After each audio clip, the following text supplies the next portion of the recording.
یہ میں کاغذات نکال کے لایا ہوں. یہ ہے فرا گوگی صاحبہ کا.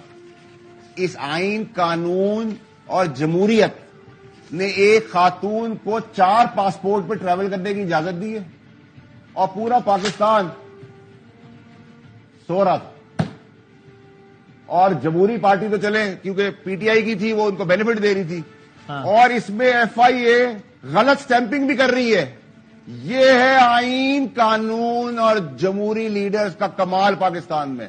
یہ اب نہیں چلے گا سر، یہ نہیں چلے گا. یعنی یہ ڈاکیومنٹ آپ کے پاس یہ پروف کہ فرا گوگی صاحبہ کو آفیشلی الاؤ کیا گیا کہ 4 پاسپورٹ رکھے ہیں اور بیک ڈیٹس بھی ڈالی گئی. اس جس کی لاٹھی اس کی بحث ہوتی ہے. ہاں، ان آفیشل اور آفیشل تو اس پاکستان میں کچھ بھی نہیں ہے. یہ میں آپ کو سارا کچھ آپ کے سامنے رکھ رہا ہوں. یا مجھے بھجوا بھی اسٹیمپنگ بھی، اس میں ایف آئی کی اسٹیمپنگ بھی غلط ہوئی ہے. آپ کس آئین قانون کی بات کر رہے ہیں؟ آپ کس جمہوریت کی بات کر رہے ہیں؟ آپ کس لیڈر کی بات کر رہے ہیں؟ یاد دیا ہے پاکستان کو انہوں نے آج تک. تاریخیں آپ بتا دیں 3 چیزیں. تاریخیں آگے پیچھے کی ہوئی ہے، اس میں کیا ہے اسٹیمپنگ غلط کا؟ سر آپ دیکھیں گے تو آپ کو خود سمجھ میں آئے گا. یہ ملک تو صرف اللہ کے نام پہ ہی چل رہا ہے، دعاؤں پہ ہی چل رہا ہے. یہ عمران خان صاحب کے دور کا یہ سارا؟ بالکل سر، میرے والد صاحب کا دور تو تھا نہیں.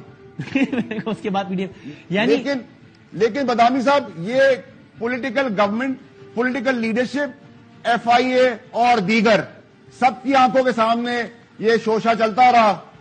اور آپ کہتے ہیں میں آئین، قانون اور جمہوریت کی بات کروں؟ کون سے 4 پاسپورٹ ریپ دے رہی ہے بچیوں کے، گھون سے مار رہے ہیں، ان کا گلا گھونٹ رہے ہیں، ان کو بیلے دے رہے ہیں، یہ آپ مجھ سے چاہتے ہیں؟ آئی ایم سوری سر، میں وہ سیاست نہیں کر سکتا. کون سے 4 پاسپورٹ ہیں ان کے پاس؟ سر میں تو نمبر دے سکتا ہوں، اس کی انٹری ایگزٹ دے سکتا ہوں، ملکوں کے نام دے سکتا ہوں، غلط ایف آئی کی اسٹیمپ دے سکتا ہوں. اور یہ سب کیا گیا ان کو فیسیلیٹیٹ کرنے کے لیے تاکہ وہ پاکستان؟ نہیں سر، نہیں سر، انہوں نے میری والد کے علاج کے لیے ان کو سب کچھ فیسلٹی. نہیں، میرا مطلب یہ ہے کہ انڈرسٹوڈ سی بات ہے نا سر. نہیں، میرا مطلب یہ ہے کہ یعنی اس میں کوئی ڈپلومیٹک ٹائپ پاسپورٹ ہے یا کیا ہے؟ یا جب خان صاحب کی گورنمنٹ گئی اور ان کو باہر نکلنا تھا تب کوئی اسپیشل بنا کے دیا گیا کہ نکلو یہاں سے؟ کیا وہ تو ہوا ہی ہوا ہے. لیکن آپ مجھے بتائیں نا سر. میں چاہ رہا ہوں آپ آسان الفاظ میں سمجھاتے جانے سے پہلے کہ یہ ہے کیا، اس میں کس طرح ان کو کیا فیسیلیٹیٹ کیا گیا ہے؟ بھائی ایک آدمی 4 پاسپورٹ پہ ٹریول کر رہا ہے، انٹری ایگزٹ کر رہا ہے، غلط اسٹیمپ ہو رہی ہیں. اب اس کے علاوہ تو سر اب آپ مجھے چاہتے ہیں کہ میں کچھ اور بتا دوں آپ کو، تو وہ تو میں بتانے سے قائل رہا. کیونکہ ان کے پاس تو کوئی نہ گورنمنٹ عہدہ تھا نہ لیکن نہیں گورنمنٹ کا عہدہ نہیں تھا، گورنمنٹ چلا رہی تھی. بھائی وہ بینیفیشری سب سے بڑی ہے، جبھی ملک سے بھاگی نہیں ہے. اور ملک سے بھاگ بھی جاتا ہے انسان وقت ضرورت، وقت حال. آپ کے دوست شہزاد اکبر کی طرح، ان کو بھی کس نے بگایا تھا؟ فرا گوگی کو کس نے بگایا؟ ٹھیک ہے، میں تو کاغذ میں بات کر رہا ہوں، میں تو نہیں بات کر رہا. یہ آئین اور قانون اور جمہوری لیڈرز نے دیا ہے آپ کو. کبھی آپ پی ٹی آئی کو لے آتے ہیں، ٹی وی کا فیس بنا دیتے ہیں، فائنانسنگ کر دیتے ہیں.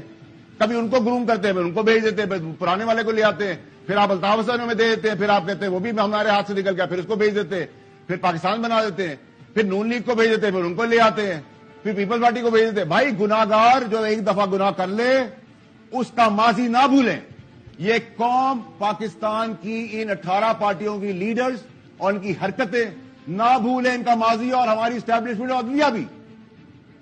کیونکہ اب آپ اس ڈگر پر آ چکے ہیں جہاں لوگ اپنی غربت کی روٹی، پانی، بجلی کے بلوں کی وجہ سے اپنی چھوٹی چھوٹی معصوم بیٹیوں کو نوکریوں پہ بھیج رہے ہیں، ان کے ساتھ ریپ ہو رہا ہے اور ان کو جان سے مارا جا رہا ہے اور ان کو بیلیں مل رہی ہیں. یہ بہت آخری سوال ہے. یہ فرا صاحبہ کی ظاہر وجہ شہرت یہ نا کہ وہ بشرا صاحبہ کی بہت سی دوست تھیں اور بڑے نام آئے ان کے حوالے سے. بشرا صاحبہ کو بھی آج طلب کیا گیا تھا ایک کیس میں. آپ کو لگتا ہے کہ وہ بھی کسی پرابلم میں پھنس سکتی ہیں لیگلی؟ دیکھیے سر، اگر تو ول ہو اور انٹینڈ ہو تو یہ ساری 18 پارٹیوں کے لیڈرز اور ان کی لائق اور نالائق اولادیں 1 مہینے کا کام ہے اگر ول ہو. آپ نے ابھی دیکھا کہ اربوں روپے کا فائدہ پاکستان کو ہوا صرف 2 دنوں میں. تو ول چاہیے اور آپ چاہتے ہیں کہ ایسا ہو. ٹھیک ہے، بس تھینک یو ویری مچ سر، بہت شکریہ. فیصل واؤڈر ہمارے ساتھ موجود تھے.